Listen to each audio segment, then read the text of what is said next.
The night was cold and silent. A thin layer of mist moved slowly through the broken streets of the city. Shadows of ruined buildings stood like dark teeth against the pale moon. Some windows were shattered, some walls burned black, reminders of a long war. The city was not safe, not for humans and not for aliens. But she had nowhere else to go. The alien girl walked slowly, her steps weak, her body trembling with hunger. Her skin was pale and faintly glowing, a sign she was not from Earth. Her silver eyes darted left and right, searching for danger. She pulled her torn cloak tight around her thin body. Her stomach growled loud. In the silence, it had been days since she last ate. She knew humans hated her kind. They blamed her people for the war. If they saw her, they would not show mercy. That was what she believed. That was what she had always been told. But hunger was stronger than fear. Every step made her dizzy. Her vision blurred. She leaned against a broken wall, breathing hard. Her legs shook as if they might give up at any moment. She whispered to herself, trying to stay awake, "If I stop now, I will die here." Then it came, a smell. It was faint at first, but real. Her senses sharpened, her body reacting before her mind. The smell of cooked food drifted through the air, warm, rich, full of life. Her mouth filled with water, her throat dry as sand. She followed it, moving like a shadow through the alleys. She kept close to the walls, avoiding the main road where soldiers might patrol. Every corner could hide danger. Every sound could bring death. But the smell grew stronger, pulling her like a rope. Her heart beat faster, hope mixed with fear. Finally, she reached a small building. It was one of the few with lights still on. Smoke rose from a chimney, carrying the scent of soup and roasted bread. She stood near the back door, hiding in the dark. Through the small window, she saw him, a man, working in the kitchen. He looked human, tall, with broad shoulders and dark hair. He moved with calm focus, cutting vegetables, stirring a pot. The firelight gave his face a warm glow. The alien girl's heart pounded. She knew she should leave. She knew it was dangerous, but her hunger chained her feet to the ground. Her stomach made another loud growl. She pressed her hands to it, afraid he might hear. But it was too late. The man paused, looking up. His eyes turned toward the window. The girl froze. Her breath caught in her chest. For a moment, the world held still. Her mind screamed, run, hide, disappear. But her body was too weak, too slow. The door creaked open. The man stepped outside, holding a lantern. The light spilled into the alley, and there she was, an alien, trembling, half hidden in shadow. His eyes widened slightly, but he did not shout. He did not call for soldiers. He only looked at her, as if studying a lost child. The girl stepped back, fear rising in her throat. Her hands shook, ready to defend herself, but she had no weapon, only her will. The man raised his hand, slowly, not in anger, but in calm. Then he held something out. A small bowl, steam rising from it. The smell of soup filled the air stronger than before. The alien girl blinked in confusion. She did not understand. Why would a human offer her food? Her eyes narrowed. Maybe it was a trick, maybe poison, maybe he wanted to make her trust him before calling soldiers.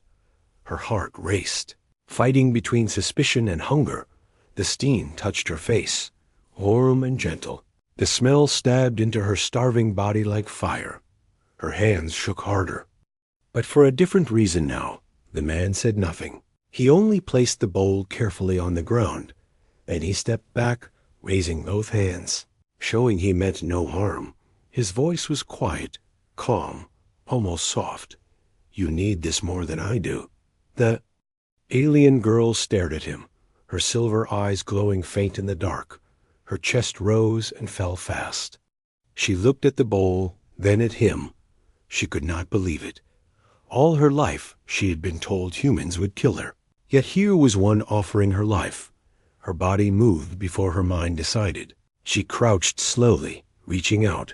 Her fingers touched the warm bowl. The heat spread into her cold skin. She lifted it, brought it close.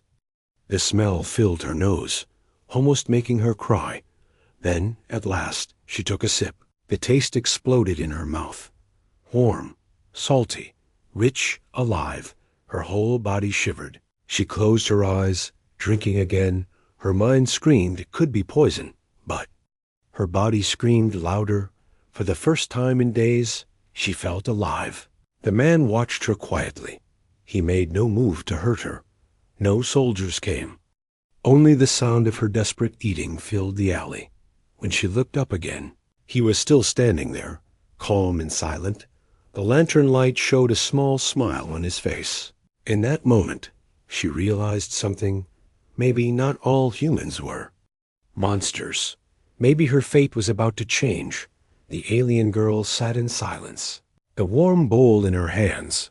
Her silver eyes flickered between the steam rising and the human standing only a few steps away. Every sip eased the pain inside her, but it also built more questions in her heart. Why was he helping her? Why was he not afraid of her glowing skin? Her strange eyes, her alien presence. The man stood calm, holding his lantern. He could see the sharp edges of fear in her movements, the way she held the bowl like a weapon, ready to drop it and run. But he made no sudden moves. His voice was quiet when he finally spoke. "You are starving. I can see it. Eat slowly. It will help." The girl narrowed her eyes, her hands tightening on the bowl. She wanted to ask him why, but her throat was too dry. The soup slid down her throat, warm and real. It was the first kindness she had felt since the war began, and it frightened her more than hatred ever did. The human chef turned slightly, looking back at the glowing light of his kitchen, and he looked at her again, his face thoughtful. "You can come inside if you want. It's warmer there," he said. The words hit her like a storm. Inside, into a human's home. Her heart raced. This could be a trap, a cage, or worse. But her legs trembled, her body screamed for warmth and safety. She hesitated, her silver eyes locked on him, searching for lies. He did not move closer. He left the door half open, the golden glow spilling into the alley like an invitation. Then he walked back inside, leaving her outside with a choice. Her chest rose and fell quickly, her breath shaking. Her mind said no. Her body whispered yes. With slow, careful steps, she followed. Inside, the air was warm, filled with the smell of herbs, roasted meat, and baked bread. The fire crackled softly, shadows dancing on the walls. The girl stopped just beyond the door, her body tense like a hunted animal. Her eyes scanned the room, pots, pans, knives, shells of spices, everything human, everything strange. The man placed another bowl of soup on the wooden table, then sat down. He did not chain her, did not lock the door.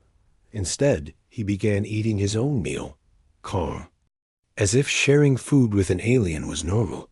The alien girl stayed near the door, clutching her first bowl. She did not sit, she did not trust. Her people had always told her humans were cruel, selfish, full of hate, and yet this one was waiting, quietly giving her food, saying nothing cruel. Her voice, soft and broken, finally escaped her lips. "Why? Why are you helping me?" The man looked up, his dark eyes steady. "Because you are hungry," he said simply. No anger, no threat, just truth. The answer confused her more than silence. No one had ever helped her without wanting something. In return, her people took, the humans took, but this man gave. She stepped slowly toward the table, each footstep like walking through fire. She lowered herself onto the chair across from him, her cloak falling open. The firelight revealed her alien features more clearly, her pale glowing skin, her silver eyes, the strange patterns on her arms. The man did not flinch, did not recoil. He only watched with quiet curiosity.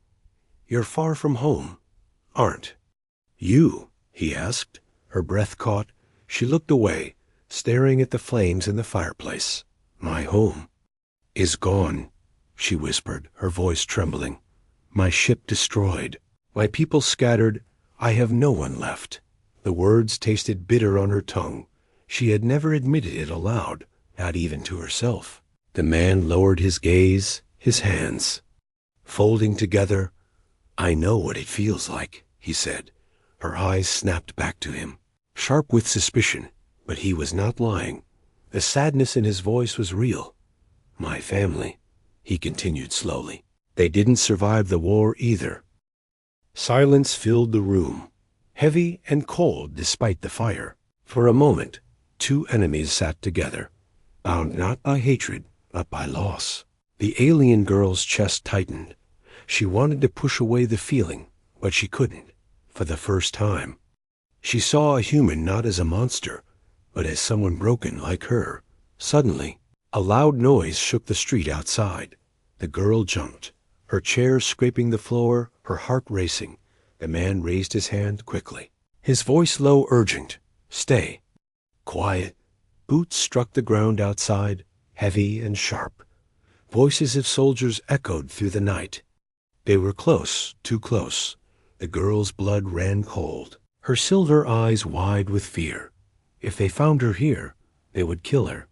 And the man, too. For helping, he moved fast, grabbing the soup bowl before it spilled. Then he opened a trapdoor. In the corner of the kitchen, he pointed to the dark space below. "Down there now," he whispered. The alien girl's heart pounded. Was this another trick? Was he finally showing his true side? But the sound of boots grew louder. Soldiers shouting orders. She had no choice. Her body shook as she climbed into the dark cellar, the smell of earth and old wood filling her nose. The man lowered the trapdoor quietly, leaving her in shadow. The soldiers banged on the door. The man's voice answered, calm and steady, but she could hear the cold steel in their tone. "Have you seen anything unusual? Any aliens around here?" Her breath stopped. Her hands clenched in the dark. One wrong word, and her fate was sealed. The human chef stood above her, between her and death, and she did not know if he would betray her or protect her. The cellar was dark and cold. The alien girl crouched in the shadows, her breath shallow, her heart racing. Above her, the sound of boots shook the wooden floor, soldiers stomping into the kitchen. She could hear their sharp voices, their questions, cutting through the silence like knives. Report says one of them was seen near this street. A soldier barked. "They're hiding. Desperate things, if you see one. Don't hesitate." Another replied. The alien girl's body shook. Her hands pressed to her mouth, afraid even her breathing might betray her. She imagined the trapdoor swinging open, soldiers dragging her out, her life ending in seconds. Her silver eyes glowed faintly in the dark. She tried to cover them with her trembling hands. Above, the human chef's calm voice answered, steady and firm. "I haven't seen anything unusual. Just cooking dinner, same as every night." The soldiers did not trust easily. Their boots scraped against the wooden floor as they searched. She heard the sound of chairs being pushed aside. Pots lifted, knives moved. The girl squeezed her, eyes shut, every sound a knife against her nerves. Then one soldier's voice came closer, right above the trapdoor. Her blood froze. Her heart pounded so hard she thought they would hear it. "Check the cellar," the soldier muttered. Her whole world collapsed in that moment. She was finished. The chef's voice broke through quickly, calm but firm. "There's nothing down there, only old barrels and rotten potatoes. Waste of time. You want to smell that filth." The soldier hesitated, grunted, and after a long pause, he stepped back. The girl almost cried from the rush of relief. Finally, after endless minutes, the soldiers left, their boots fading into the distance. The door slammed shut. Silence returned. The trapdoor creaked open. Light spilling into the cellar. The chef leaned down, his face calm but his eyes sharp with tension. "Come out," he whispered. The alien girl climbed out slowly, her legs weak, her body shaking from fear. She looked at him, her voice breaking. You lied for me. You risked your life. His expression was unreadable, his voice low.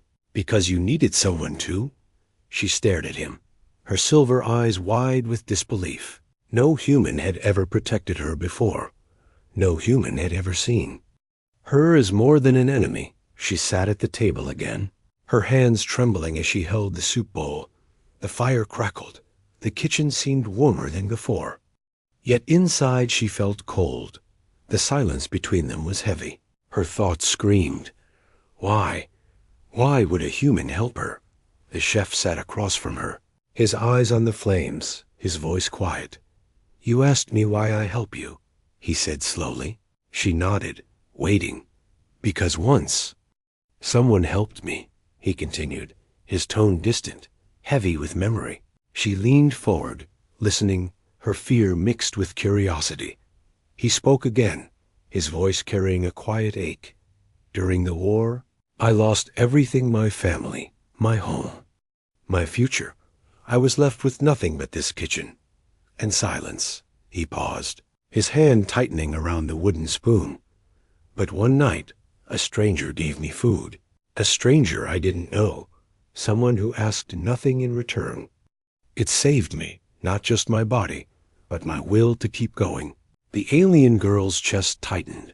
She looked at him with new eyes, not as an enemy, but as someone carrying wounds as deep as hers. She whispered, her voice soft, my people told me humans had no kindness, only cruelty.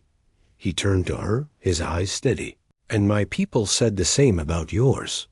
They stared at each other, the firelight reflecting between silver and brown eyes. Two worlds, two enemies, but in this moment, two survivors. The girl took another sip of soup, the warmth filling her hollow stomach. Then slowly she began to speak. I was not a soldier. I was only a child when the war came. I lived on a small colony ship with my family. We traded, we learned, we never wanted war. But then, the humans attacked. Her voice cracked, her hands clenched. We ran, we hid, and one by one, my family was taken, until only I remained. She stopped, her body trembling, the memory too heavy. The chef listened in silence, not interrupting. Her story hung in the air like smoke. He finally spoke, his voice softer than before. You're not the only one who lost family to that war. You're not the only one left behind. His words cut deep. Because they were true, the girl looked at him, her eyes wet with unshed tears. For the first time, she felt the strange pull of trust.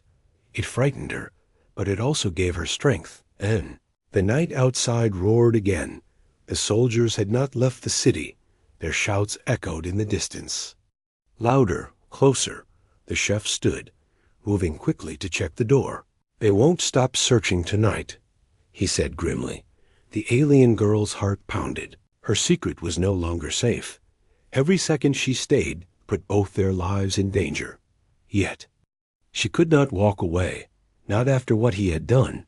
Her silver eyes locked on his face, filled with questions, fear, and something new. Why do you still help me? She whispered again. The chef turned to her, his shadow stretched by the firelight. Because you remind me of myself, hungry, lost, and desperate, but still alive. The girl's chest tightened, her heart racing.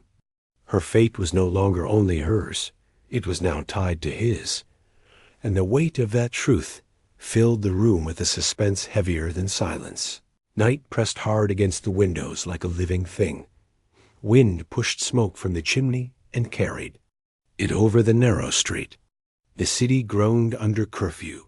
Metal gates were closed, lamps were dark, and patrols moved like cold rivers through stone. Inside the kitchen, the fire whispered, the bowls were empty, and fear sat between the alien girl and the human chef like an invisible guest. He checked the latch on the front door, slow and careful. More soldiers will come, he said, voice low. They always come twice. The alien girl's fingers tightened on the edge of her cloak. Her silver eyes watched the flame, trying to steady her breath. "I can go," she whispered. "If I leave now, they will not blame you." He shook his head once, firm and quiet. "If you go now, they will catch you in the street." Boots echoed again, far then near, a steady drum through the cold. The chef moved to the far wall, pressed his hand to a panel behind a hanging pan, and slid it open. A narrow passage revealed itself, a space between the kitchen wall and the old bricks, barely wide enough for a thin body. "I made this during the worst days," he said. "I hid here myself once." He looked at her, not as a stranger, but as someone he had chosen. "Go in. Do not make sound. Even your breath. Keep it small." She stepped inside the hidden gap, her shoulders scraping wood, her breath a tiny spark in a deep cave. He slid the panel almost shut, leaving a thin line of light, just enough to see the warm glow of the stove. From the passage, she saw the kitchen. As a picture, the table, the bowls, the quiet hands of the chef cleaning the counter. Then came the knock, sharp and heavy, a sound like a hammer on bone. The chef opened the door a crack, firelight spilling over 2 soldiers and a third figure. In a long coat, the third did not carry a rifle. He carried a tablet and a small metal cylinder on a strap. "We have a report," the long coat said. Not angry, not kind, only empty. "An energy flare was traced in this block. We will scan your place."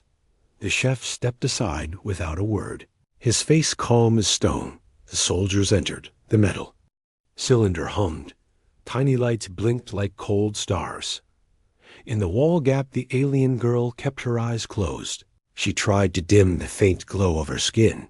She pressed her nails into her palm until the light faded like a dying ember. Her people could hide their shine for a short time. But it hurt. It was like holding her breath underwater. Sweat ran down her neck, cold and thin. The long coat set the cylinder on the table and turned a ring.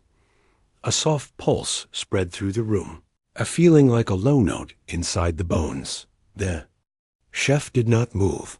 He kept wiping the same clean spot with the same cloth, slow and patient. The first soldier kicked the trapdoor to the cellar. The second opened the pantry. Knives flashed as they were moved. Pots clanged like dull bells. Cylinder changed color, a pale blue, then green, then a question, a small red blink. Strange. The long coat murmured, "Residual trace, faint, moving, then gone." The neighbor from across the lane pushed his face into the doorway, a thin man with fast eyes and a long mouth. "I told you I saw something," he hissed, eager to be right, eager to be useful. Blue light through his window. "I saw it, I swear." The chef did not look at him, only said, "Oil fire. It flares blue sometimes." The neighbor laughed without humor. "Oil does not walk the alley." The long coat lifted a hand. The neighbor fell silent, his smile breaking like ice. "Open the cellar," the long coat said. The first soldier hauled the trapdoor. Dust rose like old ghosts. The smell of dirt and old potatoes rolled out. Dark and heavy, the chef lit a second lantern and held it out. "Careful," he said. "The steps are weak." The soldier went down, his boots thumping, wood creaking. A curse when his shoulder hit a beam. From the wall gap, the alien girl heard him move boxes, heard glass clink, heard the scraping of wood on dirt. The second soldier opened the back door. Cold air swept in. He leaned into the alley and whistled. A drone floated down, a small black shape with a bright eye and wings like a beetle. It buzzed into the kitchen and hovered near the stove. The air in the room changed, thin and sharp. The long coat watched the drone's feed on his tablet. The screen made him glow like a fish in deep water. The drone tilted toward the bowls, toward the table, toward the stove. It sniffed the air with light. The chef moved without hurry. He lifted a pot to the flame. He tossed in a handful of chopped onions and dried peppers. The heat woke the peppers. A dry storm of spice rose into the room, a hot sting that made eyes water and noses burn. The drone wobbled. The first soldier coughed below. The neighbor sneezed at the door and swore in a small whisper. The chef stirred. Like a priest at an altar, calm, focused, his face straight while his eyes secretly watched the long coat. "Kitchen air is dirty," he said. "Spice, vinegar, smoke. Your little fly will not like it." The drone pulled back. Confused by too many smells, too much heat, the cylinder blinked blue, then green, then nothing. The soldier came up from the cellar with dirt on his hands and anger on his face. "Rot and junk," he said. "Nothing down there." The long coat looked at the bowls on the table. One empty, one with a thin line of soup on the rim. "Who else ate with you?" "He?" asked, quiet. The chef did not blink. "A child," he said, "hungry, small. Ran when he heard your boots." "You feed strays," the long coat said. "I feed hunger." The chef answered. Silence stretched like a tight rope. The neighbor at the door tried to speak again, and the long coat cut him with a look so sharp. It left the man quiet and shorter. Finally, the long coat turned the ring on the cylinder again. Low pulse, low hum, and he snapped the strap over his shoulder. "Keep your doors locked," he said. "Curfew is not mercy. It is order." He stepped toward the door. The soldiers followed. The drone floated after them like a black moth. The neighbor lingered, his thin smile back on his face. "If I see the blue again, I will call," he said. Not a threat, not a promise. Something worse. The chef closed the door gently. The latch clicked like a small heart. He waited, counting in his head. 100, 200, 300. Only then did he slide the wall panel open. The alien girl stumbled out, her legs numb, her hands shaking. She drew air into her lungs like someone rescued from deep water. Her skin flickered with weak light, then calmed. "I could not breathe," she whispered, a tremble in her voice. "My light would not go away." "You did well," he said, passing her a damp cloth. "Wipe the spice from your eyes." She took the cloth and paused. Her gaze caught on a small metal box under the shelf, the lid dented and old.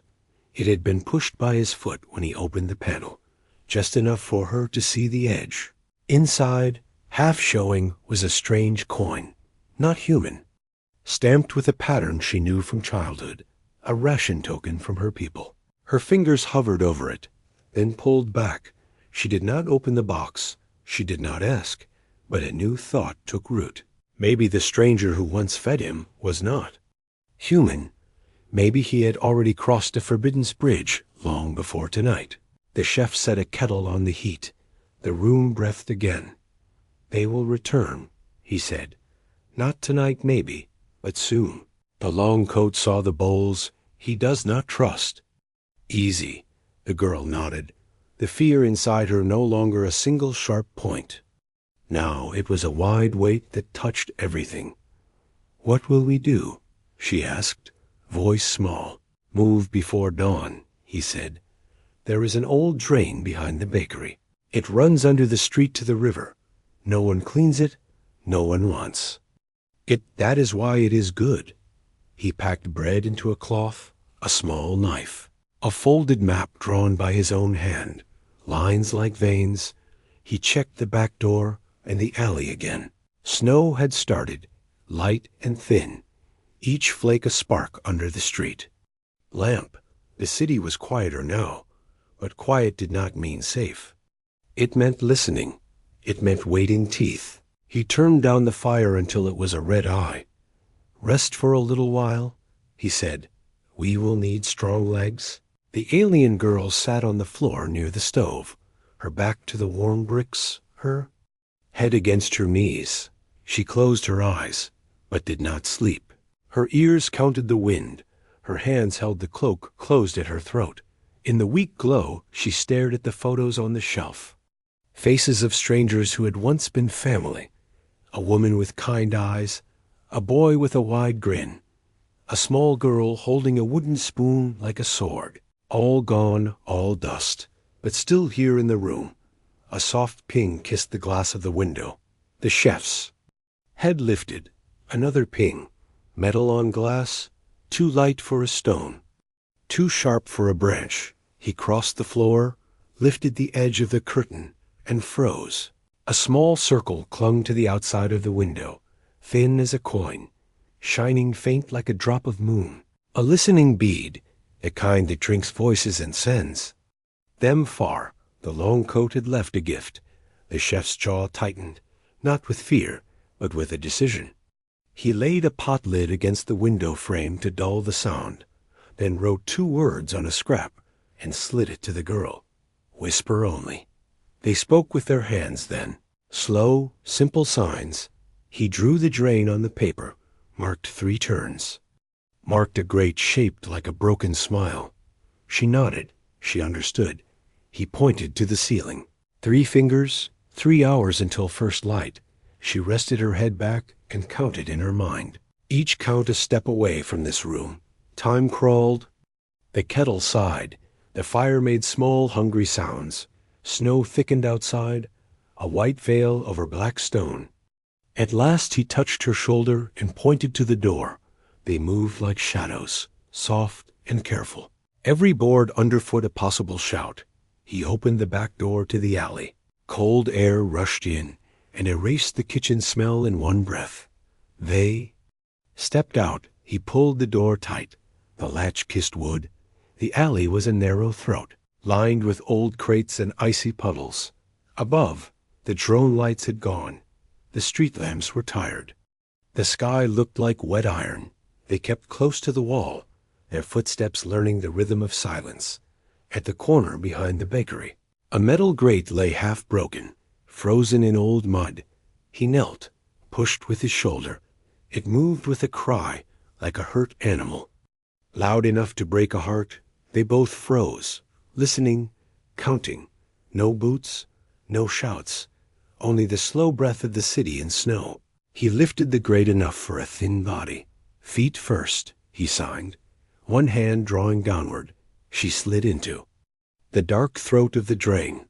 Cold water touched her boots like teeth. Her fingers closed on the slime-wet bricks. She held herself steady. He followed, pulling the grate back over them.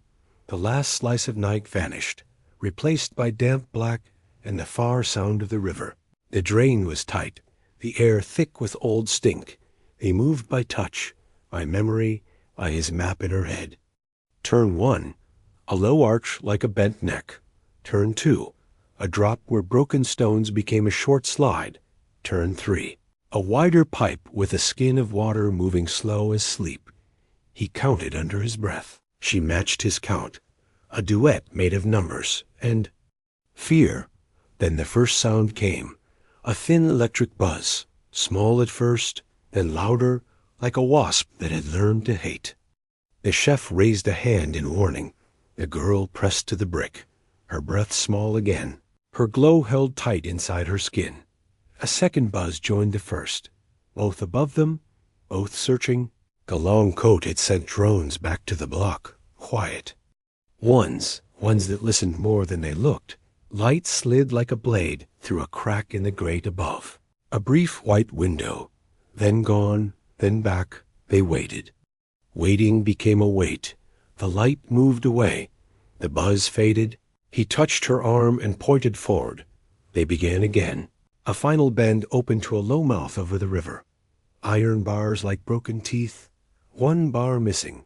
A wound wide enough for a body. Snow fell into the water and hissed. The river moved like a black road. He went first, squeezing through the gap, then reached back for her hand. She slid after him. Cold air cut her lungs. The sky felt too big after the drain. They crouched on the stone lip, the city behind them a pale shape through the snow. For a long breath nothing moved. Then a spotlight snapped on in the alley above. Bright and cruel, the drone had returned, and not alone. A second light cut across the stone like a blade. A shout rose from the bank. The neighbor's voice thin and sharp. "I told you," he cried. I told you there was something. Boots. Hit the steps, metal on stone. A rush of orders. The world turned into angles. Light, noise, and cold. The alien girl froze on the lip.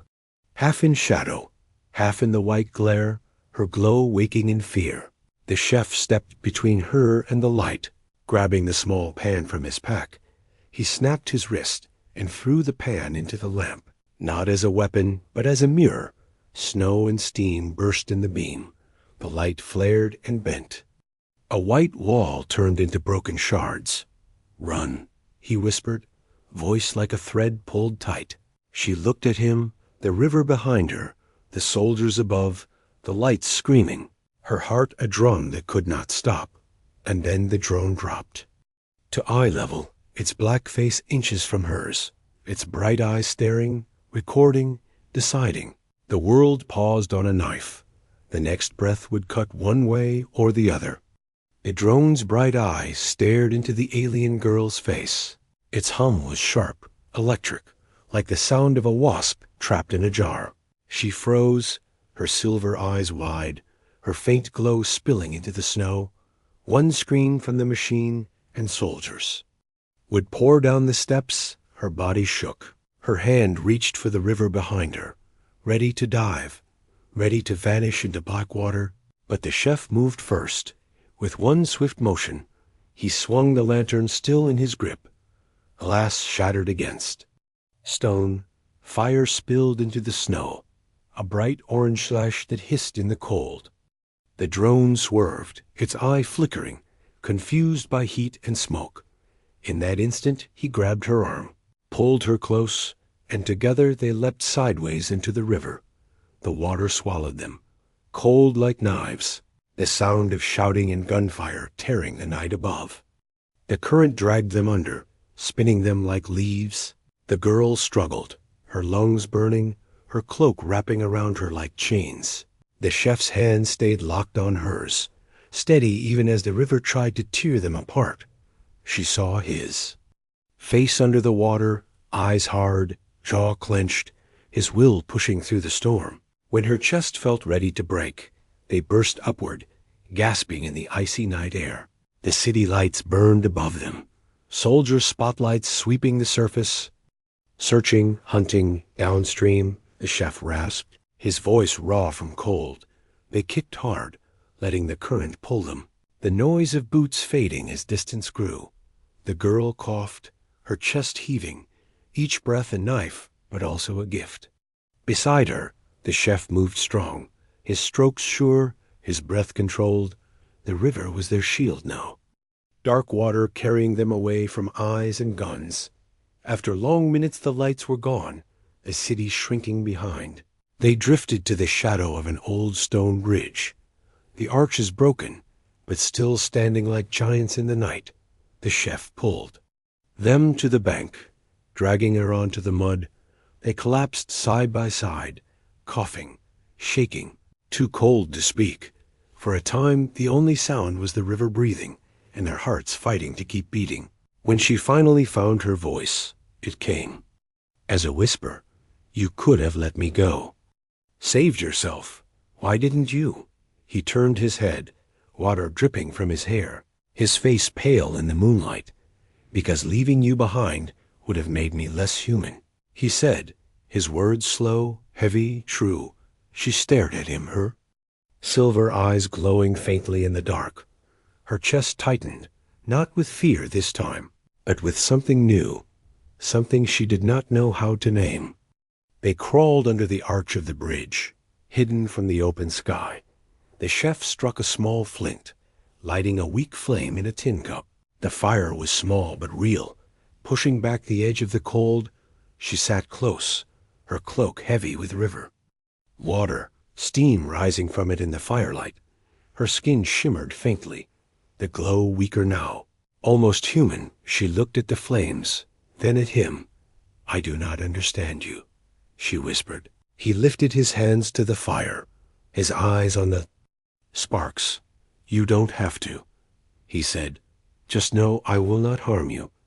For a long time they sat in silence, the river whispering outside, The girl's mind spun with memories, her people's words echoing. Humans will kill you. Humans will never care. Humans will never protect. Yet here he was, risking everything, bleeding into the cold water for her. Her heart pulled in two directions, torn between fear and trust. She pressed her hands to her knees, her voice shaking. My family? They are gone. All of them. I have no one left. The chef's face softened, shadows bending across it. I know that pain, he murmured, his voice thick. He pulled a small metal locket from under his shirt, opened it in the firelight. Inside were two tiny faces, children with bright eyes and wide smiles. They were mine, he said, his thumb brushing the faded picture. The girl stared at the faces, her heart aching with a strange connection. She whispered, What happened? He closed the locket, his eyes hard. The war happened, he said. No more, no less. Silence hung heavy again, the fire too small to chase it, but something passed between them. A bond made not of words, but of scars. For the first time, the alien girl felt she was not alone in her grief, and for the first time, the chef allowed his pain to be seen. Outside, the night grew restless. Distant engines rumbled. Drones hummed faint like ghosts on the wind. The girl's silver eyes narrowed. Her body tensed. They are still searching, she whispered. The chef nodded, throwing snow onto the fire to smother the glow. We cannot stay, he said. They will sweep the riverbanks before dawn. He gathered their small pack, bread. Damp, but still useful. Knife sharp, map folded tight. He looked at her, his voice quiet but firm. If we move together. Do you understand? Her chest swelled with an emotion she could not name. She nodded. Together, they slipped from under the bridge. The world colder, darker, but sharper. Every step was risk, every breath was danger. But now they moved side by side, not as stranger and fugitive, but as something closer. The night. Pressed down, the hunt grew louder. And yet in that storm of fear, something fragile and strong began to grow. A bond forged not in peace, but in fire and desperation. A bond that would decide both their fates. And as they vanished into the shadows, the city behind them still burning with war, the alien girl realized one truth that frightened her more than death. She was beginning to trust a human. The road beyond the river was broken and dark. Snow fell heavier now, covering their tracks, but slowing their steps.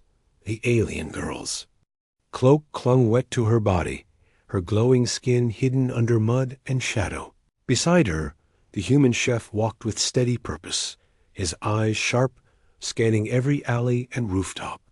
The city behind them was still alive with searchlights and engines, voices shouting orders that carried through the cold night air. They moved through a forgotten district, where houses leaned like broken teeth and windows were empty holes.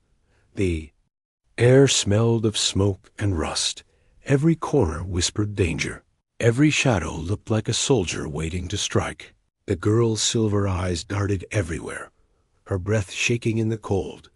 Where are we going? She whispered. The chef lifted his hand, pointing ahead. There is an old bakery. No one lives there now. We can rest inside, but only for a short while. The bakery stood at the edge of a silent street, its roof sagging, its windows black with soot. They pushed inside, the door groaning like an old wound. The air was thick with the smell of dust and ash. Broken shelves lined the walls, flour bags, torn open, their contents long turned to gray lumps. But it was dry, hidden, safer than the open road. They crouched near a fallen counter, the girl's hands trembling as she tried to wring water from her cloak. The chef set down the pack, his movements careful. Deliberate, he pulled out bread, broke it in half, and handed her a piece. Her eyes widened at the gesture, every kindness still strange to her. She took it, biting slowly, her mind too heavy for hunger. Her gaze lifted to him, suspicion fighting against the warmth growing inside her. "Why do you risk so much for me?" she asked again, her voice almost angry now. "Why throw yourself into danger for someone like me?"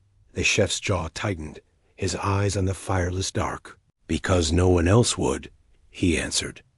The simplicity of his words struck her deeper than any long explanation. She stared at him, her lips parting, but no reply came, because in her heart she knew it was true. Before she could speak again, a sound froze them both. The crunch of boots outside, steady, deliberate, not wandering hunting. The girl's blood turned to ice, her silver eyes wide with panic. The chef's hand moved fast, pushing her behind the broken counter. "Stay down," he whispered, his voice sharp but calm. The door creaked open. 3 soldiers stepped in, rifles raised, their breath steaming in the cold. The leader carried a device, a scanner with lights that blinked red and green. He swept it across the room, the glow painting the walls like a curse. The girl's chest heaved. She pressed a hand over her mouth. The chef stood tall in the center of the bakery, his face calm as stone. "You there," the soldier barked. "Identify yourself." "Just a cook," the chef said, his voice steady, looking for shelter. The soldier's eyes narrowed. A cook in a dead bakery at night during curfew. He stepped closer, the scanner in his hand pulsing faster. "There's been reports of alien presence near here. Have you seen anything?"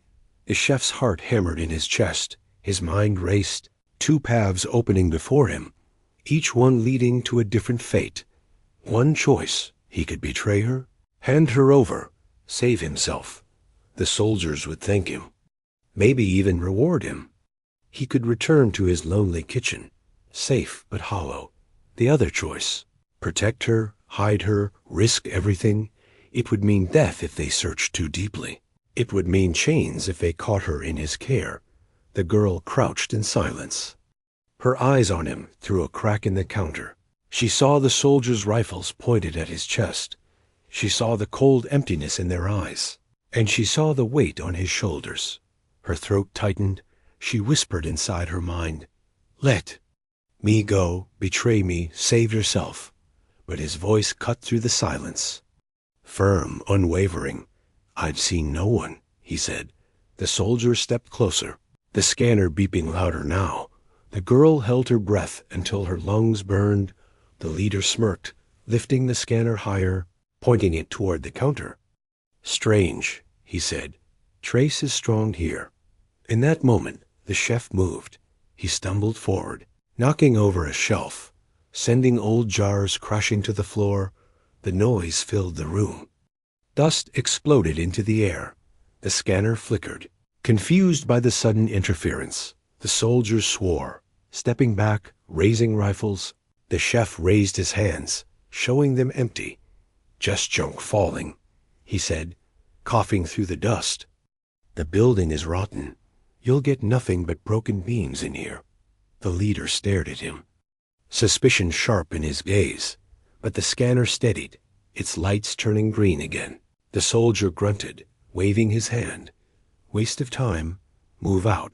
The soldiers turned, boots striking heavy on the wooden floor. The door slammed behind them, silence returning like a heavy blanket. The girl crawled out from her hiding place, her whole body shaking. Her eyes burned with tears she could not stop. You almost died for me," she whispered, her voice breaking. The chef looked at her, his face pale but strong. "I told you," he said, his voice low. "We moved together." She stared at him, her silver eyes wide, her chest rising fast. All her fear, all her suspicion, all her pain twisted into something new. She realized she was no longer just a fugitive hiding behind him. She was bound to him now, her fate tied to his. And that truth scared her more than the soldiers outside. The chef packed their things quickly, his voice sharp with urgency. "They will be back. They never stop at one search." He grabbed her hand, pulled her toward the rear door. Her heart pounded as their fingers locked together. For the first time, she did not resist. For the first time, She let herself trust the grip of a human. As they slipped into the night, the snow still falling, a girl whispered softly, almost to herself, "If you fall, I fall too."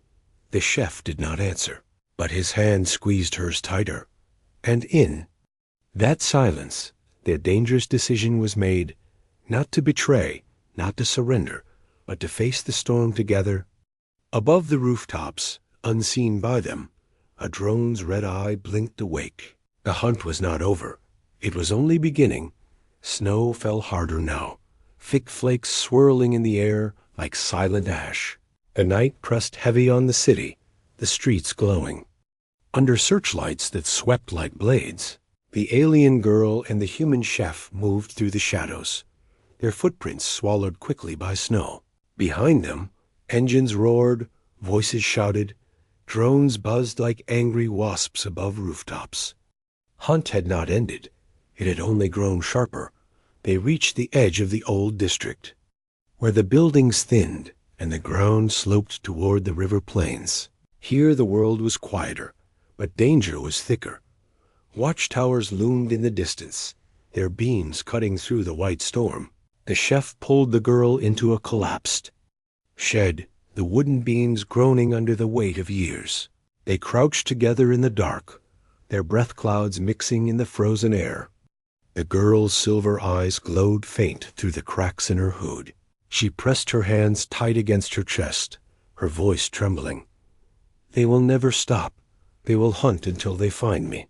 The chef looked at her, his face set in grim resolve. "Then we move where they will not follow," he said. His words carried no fear, only certainty. He pulled out the map again, the paper damp, the lines smudged but still visible. He pointed to a mark beyond the city walls, near the frozen forest. "Here," he said, "an old resistance tunnel. It leads far, under the hills, maybe even beyond the patrol lines." Her eyes widened. "You mean escape?" she whispered. His jaw tightened. "Hope," he said, but hope was fragile, and the night was not done testing them. A sudden buzz shook the shed. Red light pierced through a crack in the roof. A drone hovered above, scanning, searching. Hungry for their trace, the girl's heart stopped. She pressed deeper into the shadows. The chef pulled her cloak tighter, whispering, "Do not move, do not breathe." The drone's beam slid across the shed, pausing on the broken roof. The hum grew louder, its red eye flickering like fire. Then, in a cruel twist, a neighbor appeared on the street outside. His thin frame hunched against the snow, his eyes gleaming with spite. "There," he hissed, pointing at the shed. "I saw them run this way. I told you he was hiding one." Soldiers rushed after him, rifles in their hands, boots breaking the silence. The drone swooped lower, circling, its red eye locking on. The shed, the chef grabbed the girl's hand, pulled her toward the back wall. "Now," he whispered. He kicked the rotten wood. Boards splitting with a crack, snow and wind burst through the gap. Together they stumbled out into the storm, the soldiers shouting behind them, gunfire sparking against stone. The girl's cloak tore, her glowing skin flashing like a beacon. In the snow, she cried out, stumbling, but the chef caught her, pulling her forward. "Run," he said, his voice like iron. They dashed into the forest at the city's edge, branches whipping their faces, snow dragging at their legs.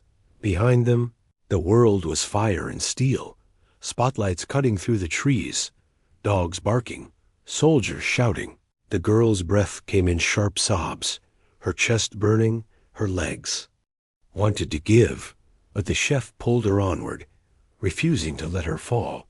At last, they reached a mound of earth hidden under roots, a small hatch buried beneath frost. The chef tore it open with frozen fingers, revealing a dark tunnel yawning beneath. "In," he ordered, pushing her down first. They dropped into the blackness, the air damp and cold. Above, the soldiers closed. "In," the neighbor's voice carrying through the storm like a knife. "Don't let them escape," he shouted. The chef pulled the hatch shut, darkness swallowing them. The girl gasped in the tunnel, her voice a trembling whisper. "They will find us." The chef lit a small flame, its glow faint against the dripping walls. "Not if we keep moving," he said. The tunnel stretched long and endless, the ground wet beneath their feet, the sound of boots above faded. Replaced by the drip of water and the distant echo of wind, they walked for what felt like hours, their bodies exhausted, their hearts heavy but still beating with hope. At last, the tunnel opened into a cavern, a great hollow space lit faintly by cracks of moonlight from above. The girl looked around, her silver eyes wide. "It's beautiful," she whispered, her voice breaking. The chef smiled faintly, a rare warmth crossing his face. "It's freedom," he said, but the moment did not last. A sound cut through the cavern, low and mechanical. The red eye of a drone blinked. In the shadows, it had followed, relentless. The girl's heart sank, fear flooding her again. The chef stepped in front of her, his body a shield, his voice low and steady. "Stay behind me." The drone hovered closer, its lights flashing. Its hung sharp. The chef's hand tightened on the knife in his pack, his other hand reaching back to steady the girl. The cavern was silent, except for the echo of the machine. The girl whispered, her voice trembling, "You will die if you fight it." He looked at her, his eyes fierce. "Then I die standing," he said. The drone's red light brightened, preparing to signal. The girl's fear twisted into something stronger. She stepped forward, her glowing skin brightening, silver light spilling through the cavern like dawn. The drone's sensors flickered, confused by the sudden burst. The chef grabbed the moment, throwing his knife, the blade striking the machine's eye. The drone sparked, shuddered, then crashed to the stone floor, silent forever. The cavern fell. Quiet, only the river of their breathing filling the dark. The girl looked at the broken machine, then at the chef, her chest trembling. You would have given your life for me again," she whispered. He nodded once, his voice low. "We both know life means nothing if it is lived alone." She stepped closer, her hand trembling as it touched his. For the first time since the war began, warmth spread through her, not from food, not from fire, but from trust. For the first time, she believed a future could exist, not for human alone, not for alien alone, but for both. Her voice shook as she whispered, "Maybe we are not enemies after all." The chef squeezed her hand, his eyes shining faintly in the silver glow. "Maybe," he said. Together they walked deeper into the cavern, the tunnel stretching ahead like an unwritten path. Behind them the city still burned, the hunt still raged. But in the darkness, hope had been born, fragile, fierce, and alive. And though danger would return, though the world outside was still cruel, neither of them would face it alone again.